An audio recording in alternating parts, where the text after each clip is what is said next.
Hey, you made it! Welcome back to my next video. First of all, let me apologize for the kind of clickbaity title. Of course, we're not going to talk about which is better, digital or traditional. I would just like to talk a bit about my experience using both mediums and why I chose to draw my comic in watercolor, or rather paint my comic in watercolor instead of using the, well, seemingly more easy method of going digital. The advantages of digital art, well, should be pretty obvious. Of course, you can always step back when you made a mistake, can erase the mistake. You're not limited by the materials available to you. You don't have to purchase new paper or pens or colors. You can change the size and the resolution of the artwork more easily.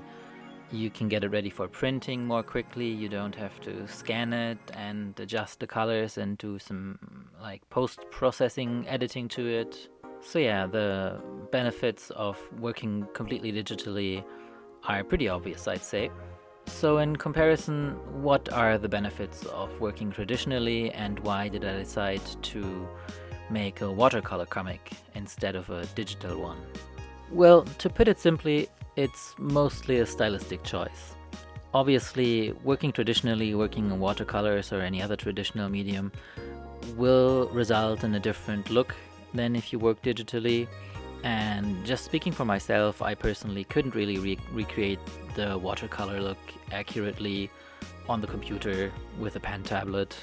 Like the whole hand-drawn look, or let's say the kind of warmth that you get from working by hand in traditional medium, as well as the sort of randomness that happens automatically when working with watercolors especially.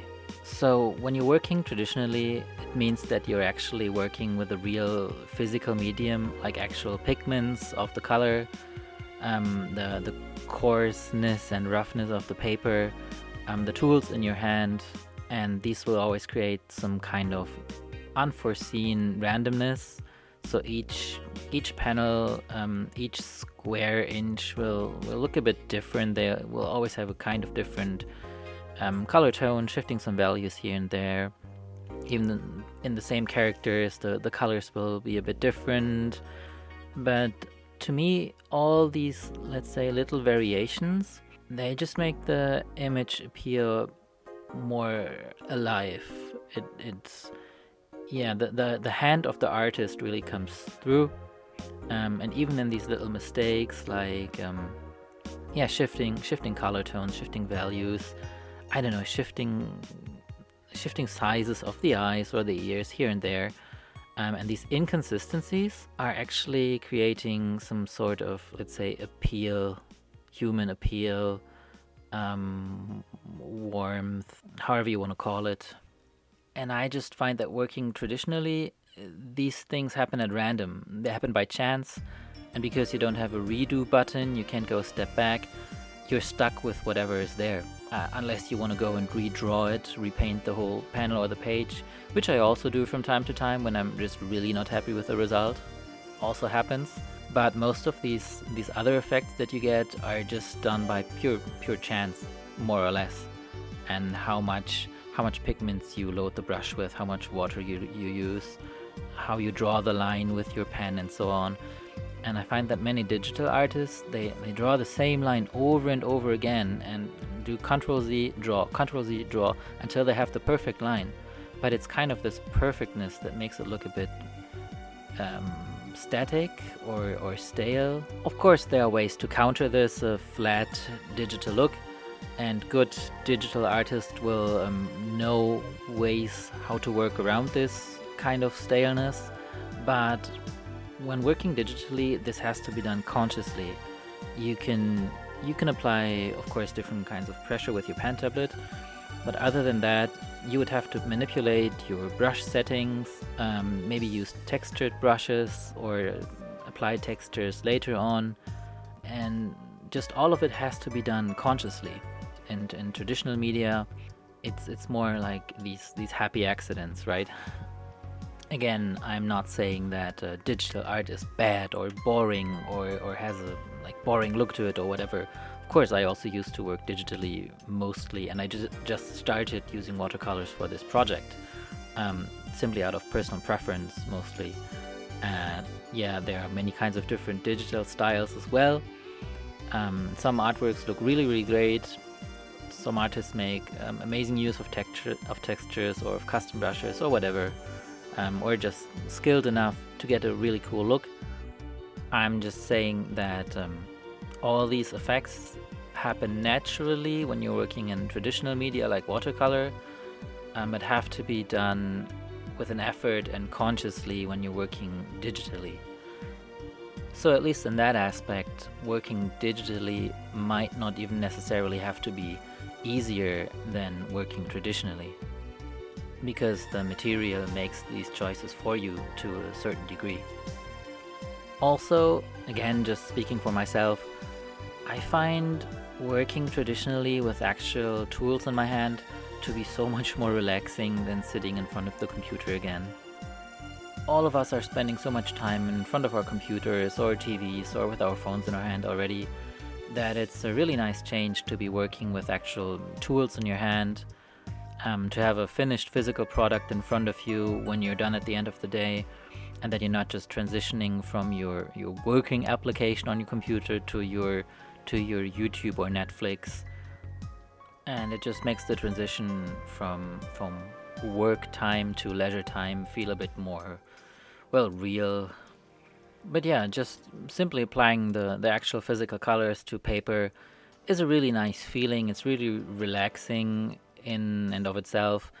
And I would recommend to each like complete digital artist to try this out once in a while, just as an exercise in relaxation, and not even with the purpose of uploading it to your Instagram channel or somewhere else for validation or for people to look at, but simply just for yourself, because it's fun, for a change of pace.